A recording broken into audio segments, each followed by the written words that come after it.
Thanks for being with us on a Friday night. We examine Jill and Gisele's cruel power moves now. Last year on October 14th, here's how we opened the show. If you're thinking, let's say, of putting an addition on your house, maybe renovating your kitchen, would you trust John Fetterman to review the bids and negotiate with the builders? And for that matter, would you trust Joe Biden to hire the best team to get the job done? Now, if the answer to those questions is no, and I imagine it is for most of you, then neither man is really capable of serving as a U.S. Senator or the U.S. President. At least not without a lot of people making decisions for him. And of course, this is exactly what's happening in both cases. Now, here we are, 4 months later, sadly vindicated, wondering how two women closest to sick men in declining health can even live with themselves.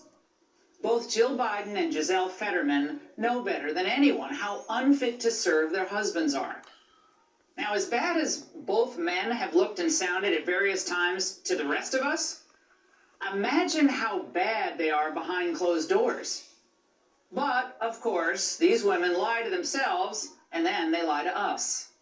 How will this episode affect the campaign and his upcoming schedule? And as soon as he's back, he'll be back on the trail. I don't think it's going to affect it.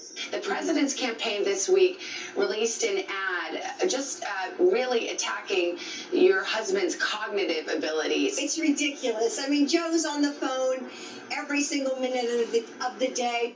But I guess the allure of power is too great for compassion and common sense in these cases, because these women are pushing their men beyond their limits, not out of a devotion to their constituents, but due to these women's own desire for political power and prestige. Hey everybody, it's John and Gisele. As you can see, we hit a little bump on the campaign trail.